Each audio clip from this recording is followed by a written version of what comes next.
तो हेलो बच्चों, welcome back to the channel. बच्चा, अगर तुम मेहनत कर रहे हो फिर भी तुम्हारे नंबर नहीं आ रहे हैं, तुम्हारे नेगेटिव मार्किंग बहुत हो जाता है, सिली मिस्टेक्स बहुत हो रहा है, तुम अपने ट्रू पोटेंशियल को रीच नहीं कर पा रहे हो। सर, मेरे में क्षमता है कि मैं 180 170 क्रॉस कर सकता हूं, लेकिन मैं 120 100 या 90 मार्क्स पर टक के रह गया हूं। तो बच्चा, सेशन को ध्यान से सुनना। जो ज्ञान की बातें आपको 3 वीडियो में मिलती होगी, वो सब कुछ मैं आपको इस सिंगल सेशन में समझाने वाला हूं। Techniques, tools and everything. सबसे पहले हमें जानना होगा कि कौन कौन से ऐसे क्रिटिकल कारण हैं जिसकी वजह से नंबर नहीं आ पाते हैं। आपके सामने यहां पे 6 कारण हैं। आप पेपर को अटेम्प्ट कर रहे हो विदाउट प्रॉपर प्रिपरेशन। सिलेबस 40% 50% है, लेकिन आप पेपर दे रहे हो तो जनाब आपके नंबर कम आएंगे। Random paper attempting approach. Time management issue बहुत बड़ा कारण है बच्चों का। Time management issue. Very slow solving speed. Sir, हम ऐसा क्या करें कि मेरा जो सॉल्विंग स्पीड है वो बहुत बढ़ जाए। एक्यूरेसी। सर, नेगेटिव मार्किंग बहुत हो जाता है हमारा। Test analysis. Either you skip it और you do it superficially. Very very important, very very important. तो इन 6 चीजों को सॉल्व करने के लिए 2 से 3 रीजन पे आपको अटैक करना होगा, जिससे आपका ये सारा चीज टेक केयर हो जाएगा। ठीक बात है सर। सबसे पहले आपको पेशेंस रखना पड़ेगा। आप ये उम्मीद नहीं कर सकते हैं कि आपके अभी अगर 80 मार्क्स आ रहे हैं तो अगले टेस्ट में आपके 180 मार्क्स आ जाएंगे। That would be a very very magical thing और एक्सेप्शन होगा। Small increment at a time. अभी 80 है, अगले वाले में 100 का टारगेट करो, 90 का टारगेट करो। जब 100 आ जाता है फिर 120 का टारगेट करो। लेकिन वो इंक्रीमेंट को अचीव करने के लिए पेशेंस के साथ साथ आपको सही अप्रोच का होना जरूरी है। तो सर, क्या क्या सोल्यूशन है इसके लिए हमारे पास? ध्यान से सुनना, राइट? और अगर यहां तक पहुंच गए हो ना तो सेशन को बच्चा लाइक मार देना एक बार के लिए। बहुत कंजूस हो तुम लोग। सबसे पहले सर, क्वेश्चन सॉल्विंग स्पीड को हम कैसे बढ़ाएं? ऑफ कोर्स, जरूरी बात है भैया, आप जिस एग्जाम की तैयारी कर रहे हो उसमें आपका स्पीड होना जरूरी है, at the same time accuracy होना जरूरी है। आपका टारगेट होना चाहिए कि आप किसी भी सवाल को एक गो में सॉल्व कर पाए। अगर आप ये चीज अचीव कर पाते हैं, जो कि समय के साथ आएगा, right? Read the question slowly. अगर आपको स्पीड में सवाल को सॉल्व करना है तो जनाब आपको क्वेश्चन तो धीरे धीरे पढ़ना पड़ेगा। अभी आप धीरे धीरे पढ़े, समय के साथ आप तेज पढ़ के भी चीजों को एक बार में अंडरस्टैंड कर पाएंगे। Read the question slowly. Understand in segments. जब कोई आपके पास 3 लाइन या 4 लाइन का सवाल होता है तो उसको सेगमेंट में, राइट, फ्रैगमेंट्स में अंडरस्टैंड करने का कोशिश कीजिए और अपने दिमाग में उसके अप्रोच का फ्रेमवर्क बनाते चले चलिए, राइट? इससे आपका समय भी बचेगा, इससे आपका सिली मिस्टेक्स भी मिनिमाइज हो जाएगा या फिर एकदम खत्म ही हो जाने वाला है। So what do you mean by framework? Framework का मतलब है कि सपोज कीजिए आप फिजिक्स का कोई सवाल लगा रहे हैं, आपके सामने टेस्ट में कोई सवाल आता है और सवाल के लैंग्वेज से आपको यह समझ में आ गया है कि भैया वो सवाल रोटेशन का है। वहां पे एक बॉल आती है और एक रॉड के साथ टकराती है, रॉड आपको हिंज्ड है अपर पॉइंट से, तो आपके दिमाग में एक फ्रेमवर्क बन जाता है ना कि जनाब वहां पे आपको एंगुलर मोमेंटम कंजर्वेशन लग सकता है, राइट? यही इसी को कहते हैं framework. The moment you understand कि सर वहां पे एंगुलर मोमेंटम कंजर्वेशन लग सकता है, उसके बाद आपके मन में इक्वेशन बनना शुरू हो जाना चाहिए। वहां पे कौन सा फॉर्मूला हमको सर लगने वाला है वो आपके दिमाग में आ जाना चाहिए। और उसी के लिए सर चौथा, पांचवा और फिफ्थ एंड सिक्स्थ पॉइंट आपको काम आने वाला है। चौथा क्या है? इस सभी को अचीव करने के लिए देखिए, क्वेश्चन रीड करना, वो भी एक बार में रीड करके अंडरस्टैंड करना। बहुत से बच्चे क्या करते हैं, रीड मारते हैं, उसके बाद सॉल्व करते करते भूल जाते कि उन्होंने रीड क्या किया था। आप रीड कीजिए, उसके बाद उसमें अगर कोई भी डेटा लिखा हुआ है, सपोज कीजिए लिखा हुआ है 5 ग्राम पर सेंटीमीटर क्यूब, तो इसको अपने पेपर पे लिखिए ताकि आप यूनिट्स के साथ कुछ भी छेड़छाड़ नहीं करें, आपसे गलती इंटरप्रिटेशन नहीं हो वहां पे यूनिट्स का। रिगरस प्रैक्टिस कीजिए बिसाइड टेस्ट। टेस्ट आपका सिर्फ एक माध्यम है अपने आप को पहचानने का, लेकिन उसके अलावा आपको रिगरस प्रैक्टिस करना है ताकि आप इस चीजों को बार बार इंप्लीमेंट कर सके, अप्लाई कर सके। रिमेंबर और फॉर्मूला एक बारी कमेंट में लिख के बताना। हमने आपको इसके पहले स्लाइड में 6 मेन प्रॉब्लम दिखाई थी कि आपके मार्क्स क्यों कम आते होंगे। आप कमेंट करके बताना उसमें से आपका क्या क्या कारण है, और अगर उसके अलावा कोई कारण है तो वो भी जरूर से आप बताइएगा, राइट? और क्या आपको आज के डेट में 90% भी फॉर्मुलेज याद है, राइट? ये भी बताइएगा। Daily revision either bye recoiling, right, आप अपने मन में ही रिकॉल कर रहे हो फॉर्मूलाज को, कॉन्सेप्ट्स को, या फिर पेपर पे लिख लिख के उसको आप रिकॉल कीजिए। हम ये नहीं कह रहे कि डेली आपको फुल फिजिक्स का ही रिवाइज कर लेना है, रिकॉल कर लेना है, लेकिन आपको एक टाइम स्लॉट निकालना पड़ेगा।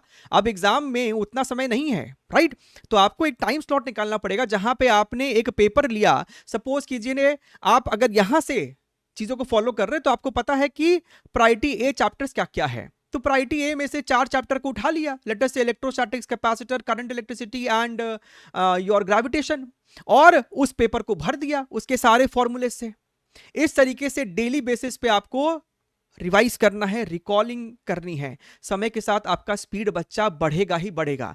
इसी के लिए आपको और असिस्ट करने के लिए हमने टॉप 1014 प्रीवियस ईयर क्वेश्चंस का लिस्ट दिया है। उसको कैसे इस्तेमाल करना है उसके ऊपर एक सेशन लिया था, लिंक आपको डिस्क्रिप्शन बॉक्स में है। देखिए ये बच्चा क्या कहता है, the good thing I like it, less question more number of concepts. In 1000 question के थ्रू हमने आपको बहुत सारे कॉन्सेप्ट इसमें डलवा दिए हैं। इन टॉप 1000 प्रीवियस ईयर क्वेश्चन को इसको सॉल्व कीजिए बच्चा। ये आपको फिजिक्स का है, टॉप 1000 प्रीवियस ईयर क्वेश्चन जाना ही जाना है। इससे आपका स्पीड, एक्यूरेसी दोनों पे इंपैक्ट आएगा, पॉजिटिव इंपैक्ट आएगा। The second point is test analysis, right? इसके पहले हमने हैंडल किया स्पीड। स्पीड का मतलब ये नहीं कि आप धड़ाधड़ सवाल को सॉल्व करते जा रहे हैं। स्पीड का मतलब हमने आपको समझाया कि आप क्वेश्चन को एक गो में रीड कर पा रहे हैं। बाकी टाइम लिमिट क्या है वो हम लोग आगे डिस्कस करेंगे। Test analysis most important. हम आपको लिखित कह रहे हैं, आप में से मेजॉरिटी बच्चे ढंग से टेस्ट एनालिसिस करते ही नहीं हैं। आप टेस्ट पे टेस्ट देते जा रहे हैं, चाहे ऑनलाइन मोड में दे रहे हो, चाहे आप ऑफलाइन जाके अपने सेंटर पे दे रहे हो, लेकिन आप सही तरीके से उसको एनालाइज नहीं कर रहे हैं। गलतियां इकट्ठा मत करो। I see students are accumulating all their silly mistakes, all their errors, all their misconceptions about any concept, और उसको इकट्ठा कर रहे हैं, उसको रिजॉल्व नहीं कर रहे हैं, राइट? भैया 20 टेस्ट दो, 15 टेस्ट दो, लेकिन तमीज से दो। 50 टेस्ट देने का कोई मतलब नहीं है। हम वैसे बच्चों को भी फेस करते हैं कि सर हम डेली 2 टेस्ट दे रहे हैं, लेकिन एनालिसिस के नाम पे 0 है, 140 130 पे अटक गए हैं, और धीरे धीरे उनका नंबर कम होता जा रहा है due to saturation, fatigue. Sir कैसे करना चाहिए, कितनी देर हमको समय देना चाहिए टेस्ट एनालिसिस को, व्हाट टू लुक फॉर, हमें उसमें क्या देखना चाहिए, and what to do after the analysis, this is very important. उसके बाद हमको जनाब क्या करना चाहिए? सबसे पहले जनाब आपके पास एक सेपरेट नोटबुक होना चाहिए टेस्ट एनालिसिस के लिए। अब नोटबुक में आपको शुरुआत का पेजेस होता है और लास्ट का पेज होता है। तो यहां पे हम लिख रहे हैं इनिशियल पेजेस, और यहां पे लिख रहे हैं लास्ट पेजेस। पीछे से जो आपके पेजेस होते हैं, एक ही नोटबुक रखना है, 2 नोटबुक नहीं रखना है। इनिशियल पेजेस में आप एनालिसिस को लिखेंगे, इनिशियल पेजेस में आप एनालिसिस को लिखेंगे, और या लास्ट पेजेस में आप अपने सिली मिस्टेक्स को लिखेंगे, चाहे वो कितना भी चाइल्डिश हो, आपको उसको लिखना है। सिली मिस्टेक्स आपके राइट, ह्यूमन एरर भी हो सकता है जहां पे आपने क्वेश्चन को ढंग से रीड नहीं किया है, या फिर सिली मिस्टेक्स आपके यहां पे कॉन्सेप्चुअल भी हो सकता है, कॉन्सेप्चुअल भी हो सकता है। कहने का क्या मतलब है, सपोज कीजिए आपने फिजिक्स का एक सवाल देखा जहां पे आपको एलिमेंट लेना था, राइट? ये आपको सॉलिड था और आपको यहां पे आर पे जाके डी थिकनेस का यहां पे एक एलिमेंट लेना था। तो भैया इसका जो डीवी वॉल्यूम होगा that is equal to your 4 pi R square D R. अगर तुमने गलती से इसको कुछ और ले लिया है, अगर तुमने गलती से इसको 2 पाई आर डी आर ले लिया है क्योंकि आपके दिमाग ने सोचा कि सर ये तो एक डिस्क है, राइट? तो इस चीज को लिखना है अपने लास्ट पेजेस में, और प्रॉपर से सुंदर तरीके से नंबरिंग कर करके बच्चा लिखना है। अगला कोई भी टेस्ट दो तो इसको एक बारी रीड करके जाना है, इसको एक बारी रीड करके जाना है, और दोनों को सेपरेट रखना है। सर एनालिसिस में हमें क्या क्या लिखना है, हाउ टू डू, यही समझा रहे एनालिसिस। एनालिसिस में हमने बहुत पहले भी आपको बताया है, फिर से हम बता रहे हैं, राइट? और कोई भी यहां पे प्रिंट आउट निकालने की जरूरत नहीं है, खुद ही आप यहां पे समझ सकते हैं कि आपको क्या क्या देखना चाहिए। आपको देखना चाहिए कि आपका कौन कौन सा सवाल गलत हुआ है, इनकरेक्ट हुआ है। इनकरेक्ट सवाल पे आपको ज्यादा फोकस करना है, और वो सवाल जिसके चैप्टर पे आपको कॉन्फिडेंस था, राइट, उसका क्यों गलत हुआ है वो आपको अच्छे से समझना है। बच्चा अपनी आत्मा को संतुष्टि दिलानी है कि तुम समझ गए हो। बच्चे सुपरफिशियली एनालाइज कर रहे हैं, उनको सामने वाले ने सोल्यूशन दे दिया है पीडीएफ फॉर्मेट में या भी फॉर्मेट में, बस देख लिया और उनको लगता है कि उनको समझ में आ गया। नहीं, आपकी आत्मा को संतुष्टि मिलनी चाहिए कि हाँ, यहां पे ये कॉन्सेप्ट जो लगाया है सामने वाला वो क्यों लगाया है। जब तुम वो समझ जाते हो तो तुम आगे बढ़ जाओ, राइट। इस प्रकार से आपको रॉन्ग क्वेश्चन जो जो आपके हुए हैं वहां पे आपको लिखना है कि भैया वो कॉन्सेप्ट आपने क्या गलती कर दी है, ठीक बात है।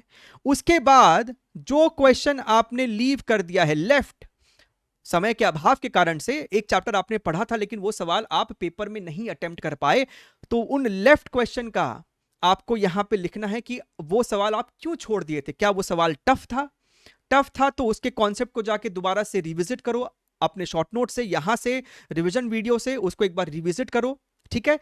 गलतियों को जब देखोगे और उसको जब इंप्रूव करोगे तो वो आपको लंबे समय तक बच्चा याद रहने वाला है, ठीक बात है sir. What to do after analysis, ये भी हमने आपको बता दिया है कि एक बारी आपने ये सब फाइंड आउट कर लिया है, उसके बाद अपने उस कॉन्सेप्ट वीडियो से, नोट्स से उसको दोबारा से रिविजिट करें, और अगर उसका कॉन्सेप्ट वीडियो से या फिर नोट से भी उतना क्लियर नहीं हो पा रहा है तो उससे रिलेटेड 4-5 सवाल के डिस्कशन को दोबारा से देख लीजिए। हमारे चैनल पे सवालों का कोई भी लिमिट नहीं है, 3000-4000 सवाल के यहां पे डिस्कशंस है। देखिए, आपका कॉन्फिडेंस अपने आप बिल्ड हो जाएगा उस पर्टिकुलर कॉन्सेप्ट में, ठीक बात है सर, बढ़िया है, अच्छा बात है सर। यहां पे एक और बात, टाइम को लेके उतना स्ट्रेस नहीं करना है। बहुत से बच्चे एनालिसिस करते वक्त ये भी एनालाइज कर रहे होते हैं कि उन्होंने एक सवाल को 2 सेकंड दिया कि 30 सेकंड दिया कि 2 मिनट दिया कि 3 मिनट दिया। ये चीज हम आपको आगे जाके बताएंगे पेपर अटेम्प्टिंग टेक्निक में, राइट, पेपर अटेम्प्टिंग स्ट्रैटेजी में, which is our third point कि आपका पेपर अटेम्प्टिंग स्ट्रैटेजी क्या होना चाहिए।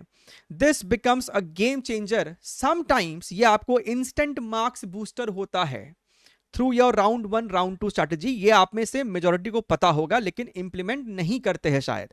मैक्सिमम टाइम पर क्वेश्चन, सबसे पहले जनाब पेपर अटेम्प्टिंग स्ट्रैटेजी, काम कंपोज, चाहे आप घर पे दे रहे हो, सेंटर पे जाके दे रहे हो या फिर अपने एक्चुअल एग्जाम में जाके पेपर को अटेम्प्ट करोगे, you have to remain calm and composed, anxiety will kill your paper, ठीक है। मैक्सिमम आप कोशिश करें कि जनाब 3 से 4 मिनट से ऊपर, एक काम करो, एक फिक्स नंबर दे देते हैं, 4 मिनट से ऊपर एक सवाल को नहीं देना है। 4 मिनट एक अपर लिमिट है। जैसे ही, और नहीं देने का क्या मतलब है, आप सवाल को सॉल्व कर रहे हो, 4 मिनट हो गया है, आपने देखा भैया टाइमर में कि हाँ 4 मिनट हो गया है, लेकिन आप सवाल को लेके कॉन्फिडेंट है कि बस अगले 30 सेकंड में आंसर आ ही जाएगा, तो करो। लेकिन 4 मिनट दे दिया है लेकिन तुम सोल्यूशन के आसपास भी नहीं भटक रहे हो, तो जनाब दिल पे मत लीजिए, ईगो पे मत लो, आगे बढ़ जाओ, चाहे वो आपका कितना ही फेवरेट चैप्टर हो, स्ट्रॉन्ग सब्जेक्ट हो। सीक्वेंस पीसीएम करे कि सीपीएम करे कि मैथ्स को पहले कर ले, ये आपको स्टूडेंट डिपेंडेंट है, but still I recommend, mostly बच्चों का फिजिक्स या केमिस्ट्री में से एक स्ट्रेंथ रहता है, तो आप क्या तो पीसीएम उठाए या फिर आप सीपीएम उठाए। सीपीएम भी उठा सकते हो क्योंकि केमिस्ट्री में आप आंसर को बहुत जल्दी टिक मार के आगे बढ़ सकते हो, राइट, तो आप सीपीएम भी उठा सकते हैं, ठीक है, दैट्स टोटली योर कॉल, ये मेरे साइड से रिकमेंडेड है। Instant marks booster round 1 and round 2, ये आपको पहले से भी पता होगा कि जनाब आप जब पेपर को अटेम्प्ट करते हो, then don't see PCM as different subject, you have to see it, look it as a whole paper, right. आपने सपोज कीजिए पीसीएम ऑर्डर को उठाया, आपने फिजिक्स सेक्शन को उठाया, यहां पे आपके सामने है 25 क्वेश्चन, यहां पे है 25 क्वेश्चन, यहां पे है 25 क्वेश्चन। सबसे पहले इजी क्वेश्चंस को टारगेट करते चलना। सर हम कैसे आइडेंटिफाई करेंगे? वो तो सर टीचर लोग बता पाते हैं कि ये सवाल इजी था कि मॉडरेट था, हमको तो सर सब कुछ मुश्किल लगने लग जाता है। जनाब आप क्या करो कि आप जब इसको उठाते हो, आपके सामने स्क्रीन पे पहला क्वेश्चन आया है, लगातार 2-3 क्वेश्चन को देख लो और फिर मन में डिसाइड कर लो कि भैया हमको कौन सा सवाल को अटेम्प्ट करना है, राइट। आपको एक देखते के साथ एक चीज मालूम पड़ जाता है कि ये सवाल तो हमारे दायरे के अंदर आता है, तो उसमें से इजी क्वेश्चन को उठाते जाइए और उसको सॉल्व करते जाइए। जैसे ही सवाल को देखा 10 सेकंड दो, डायग्राम देखो, लैंग्वेज को पढ़ो, अगर वो आपके दिमाग के एकदम ऊपर जा रहा है तो आगे बढ़ जाने का, इमीडिएटली आगे बढ़ जाने का। पेपर अटेम्प्टिंग स्ट्रैटेजी में क्वेश्चन सिलेक्शन से भी ज्यादा इंपॉर्टेंट होता है कौन से क्वेश्चन को हमको छोड़ना है, ठीक बात है। तो सपोज कीजिए आपने राउंड 1 में यहां पे 10 क्वेश्चन को सॉल्व कर लिया, क्योंकि ये आसान सवाल थे तो यू आर सुपर कॉन्फिडेंट, ये आपके पूरे सही होंगे, राइट। और ये इजी क्वेश्चन से तो भैया 10 सवाल को सॉल्व करने में आपको मैक्सिमम से मैक्सिमम, अगर हम थोड़ा सा और यहां पे आपको एक्स्ट्रा टाइम दे दे तो चलो ठीक है, लेट अस से योर 20 मिनट्स, हालांकि इतना लगना नहीं चाहिए, इससे कम में ही हो जाना चाहिए। आप केमिस्ट्री में आते हो, केमिस्ट्री में तो भाई साहब बहुत हाई स्कोरिंग सब्जेक्ट है ये आपका। सपोज कीजिए यहां पे आपको 15 इजी सवाल मिल जाते हैं, राइट, एंड इस 15 सवाल को करने के लिए आपको लगते हैं 20 मिनट। केमिस्ट्री सबसे जल्दी सॉल्व हो पाता है आपका। मैथमेटिक्स में मान लीजिए कि आपने फर्स्ट राउंड में लेटेस्ट से 5 क्वेश्चन ही किया और यहां पे आपको स्टिल 15 मिनट के आसपास का समय लग गया है। आप एक बार देखो कि आपको यहां पे समय लगता है 40 और ये कितना 55 मिनट, मान लेते हैं सर 1 घंटा लग गया है। और कितना सवाल तुम यहां पे कर चुके हो अभी तक? You have done 25 and 30 questions. 30 question का मतलब है जनाब आपके 120 मार्क्स तो सिक्योर हो चुके हैं 1 घंटा में। लेकिन क्या आपके पूरे मॉक में भी 120 आ पाते कभी कभी? नहीं सर, ये तो आप बता रहे हो तो देखने में आसान लग रहा है, समय लगता है। हम ये नहीं कह रहे कि अगले पेपर में ही तुम ये चीज को एग्जैक्टली इंप्लीमेंट कर पाओगे। हो सकता है कि ये 10 को करने में तुमको 30 मिनट्स लग जाए, ये 15 करने में तुमको 30 लग जाए, ये 5 करने में तुमको आधा घंटा और लग जाए। बट द गोल इज कि जैसे जैसे तुम इसको इंप्लीमेंट करते रहोगे तुम यहां तक पहुंच पाओगे। 1 घंटे में एक बार इमेजिन करो कि 120 सिक्योर हो गया, आपका सेल्फ कॉन्फिडेंस 7वें आसमान पे होगा। और उसके बाद जो सेकेंड राउंड, जो आपके पास 2 घंटा फिर बचेगा, उस सेकेंड राउंड में तुम मीडियम लेवल के क्वेश्चन को उठाओ। जो सवाल तुमको देखने में डर लग रहा था लेकिन हो सकता है कि वो सॉल्व करने में इजी हो, 2 लाइनर क्वेश्चन हो, उसको उठाओ। और करते करते तुम 180, 200, 220, जो बच्चे 220 पे है वो 240, अपने ट्रू पोटेंशियल को तुम जनाब रीच कर पाओगे। फिर करो। और सिर्फ ज्ञान को सुनना नहीं है, कल से नहीं, आज से, अभी से इंप्लीमेंट करना है। यहां पे जो जो बातें बताई जा रही, चाहे वो रिकॉलिंग हो, चाहे वो स्पीड को इंक्रीज करने के लिए आपके सामने बताया गया कि क्वेश्चन को ध्यान से पढ़िए, एक बार में रीड करके कॉम्प्रीहेंड करके माइंड मैप अपने मन में बना लीजिए। मिस्टेक्स, यहां पे सर आप क्या कहना चाहते हैं? यू नेवर फॉरगेट मिस्टेक्स जनाब। तुम अपने जीवन में एक बारी अपने पूरे लाइफ को, अभी तक जितना जी चुके हो जिंदगी, उसको याद करो कि तुमने क्या क्या अच्छे काम किए थे। तुमको याद ही नहीं आएगा, लेकिन एक बार याद करो कि तुमको किस किस कांड के लिए मार पड़ा था, किस किस कांड के लिए तुमको डांट पड़ा था। चाहे तुम स्कूल में हो, चाहे तुम 9th में हो, 7th में हो, तुमने कुछ ना कुछ तो कांड किया होगा घर के अंदर, स्कूल के अंदर। वो सब कांड तुमको याद होगा। भाई हमको तो याद है कि हम अपने स्कूल लाइफ में कौन सा सबसे बड़ा कांड किए थे। तो भैया कांड जो होता है ना वो तुमको याद रह जाता है। तो अगर तुमने टेस्ट में कुछ गलतियां करी है ना तो उसको देख के घबराओ मत, डिप्रेस मत हो, डिमोटिवेट मत हो। तुम्हारे लिए तो जनाब वो लर्निंग है ना। अगर तुम्हारे टेस्ट में 200 नंबर आ रहे होते तब तो तुम अभी बहुत खुश हो रहे होते।